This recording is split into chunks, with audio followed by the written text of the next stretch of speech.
Do you sometimes feel that life can be pretty overwhelming? There are times when you're just listless and it feels like it's pointless and meaningless, and somehow you feel you're valueless or powerless in your life. I know I have, and I was taught when I was very, very young that the way to not feel like that is to breathe and feel the chemistry of the body and feel the emotion and drop it.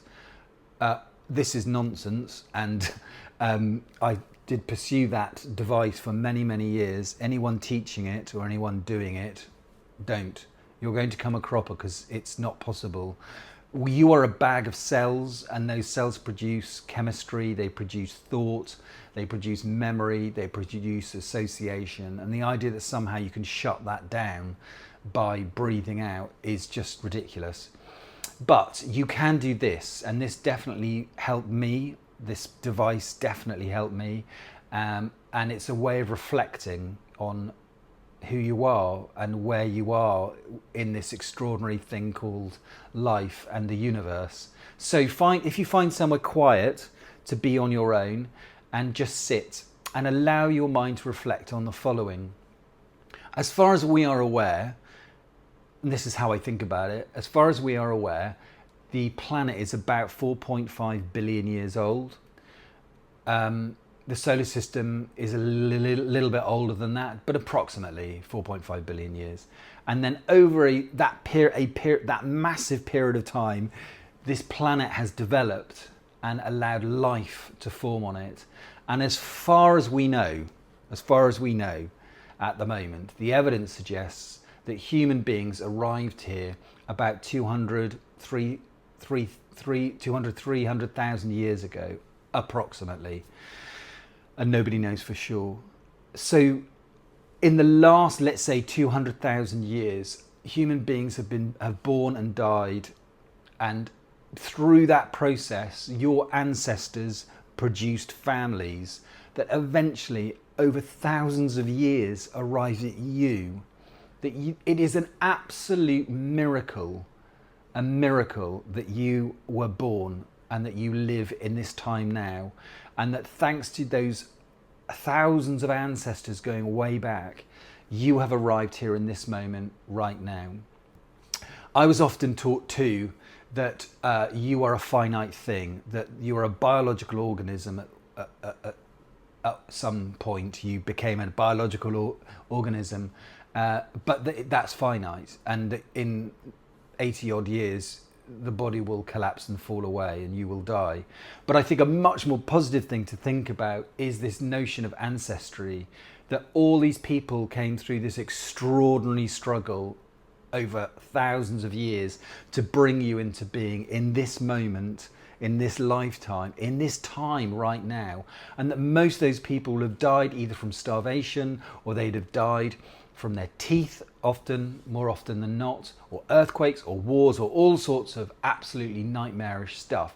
But through all that, and through all that time, they produce family after family which arrived at you. I think that's the most amazing thing. It's absolutely miraculous that through all that you have arrived in this moment now. And I really do genuinely spend time considering the vastness of that, the miracle of that, and and I give thanks to all those people that came and went and allowed me to be here right now, to be able to experience having a body and living in the time I'm living in now. I give great thanks, and it's a form of gratitude, I guess. That's what it feels like. It feels like gratitude for that extraordinary struggle in order for me to experience the absolute miracle of being alive in this stunningly beautiful and brutal, we know,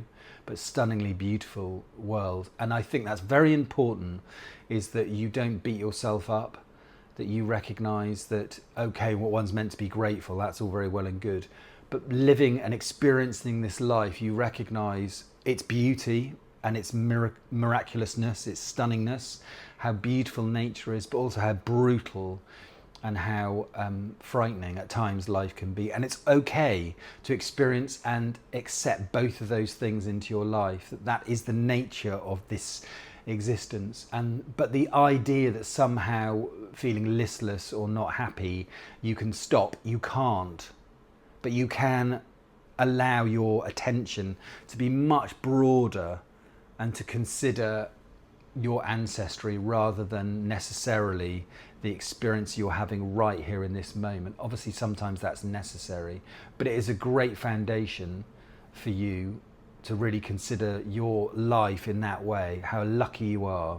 The second thing I wanted to say was, and I found this and still find this profoundly helpful, is I need to give you a little bit of backstory. I struggled for years with meditation. I went to monasteries and I lived in monasteries, and then I went to meditation centers and I went and saw teachers, and I pushed and pushed and pushed and pushed for a result to rid myself of this ego mind that was constantly talking and chattering, had opinions and attitudes about everything, and that I genuinely believed and was encouraged by a lot of not so great teachers that I could someday rid myself of my ego.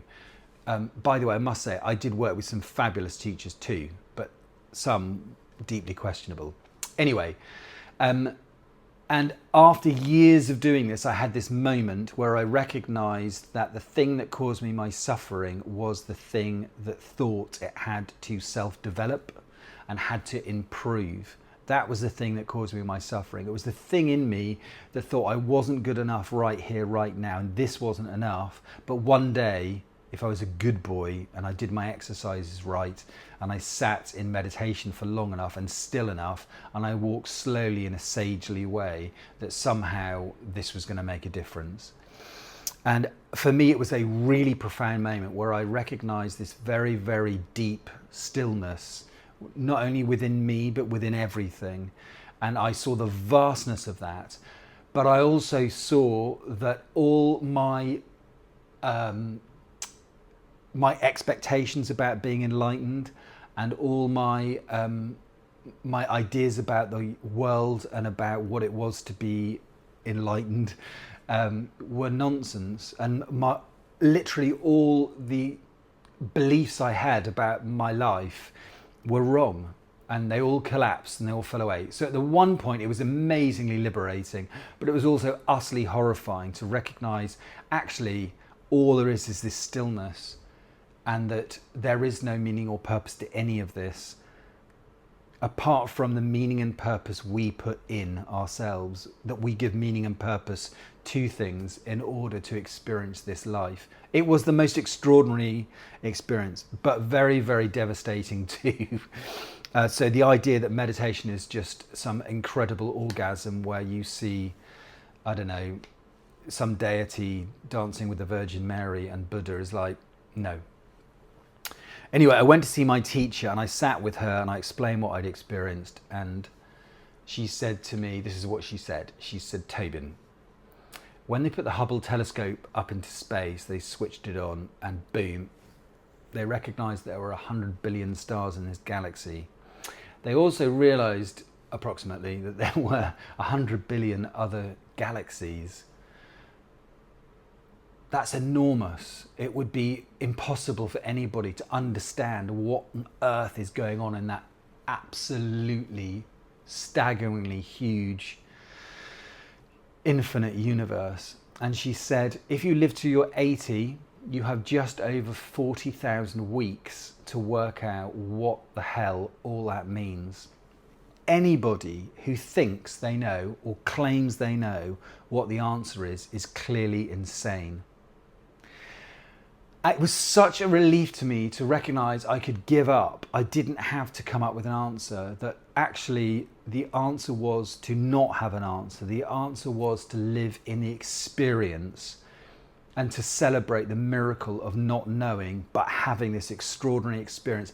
And I've experienced it, I know we all have, those amazing, wonderful moments of tenderness and sweetness and gorgeousness, whether it's with your lover or with a glass of wine or sitting watching a sunset or surfing and actually catching a wave, or spending time with your pet, whatever it is, those beautiful moments, and also those moments of loneliness and sadness or loss, etc., etc., which we all go through.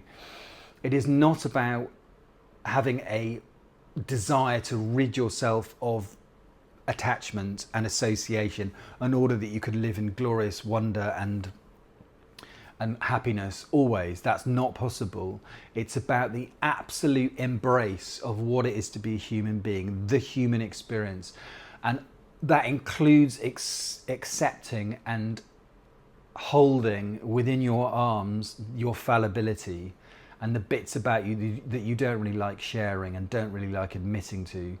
It's about embracing all of that. It is not about self-improvement. And those two things, my ancestry, the longevity of that bloodline, and the acknowledgement that life is about experiencing and living. It's not about coming up with answers or having an answer. It's about the utter stunning, unspeakable stunningness of the experience.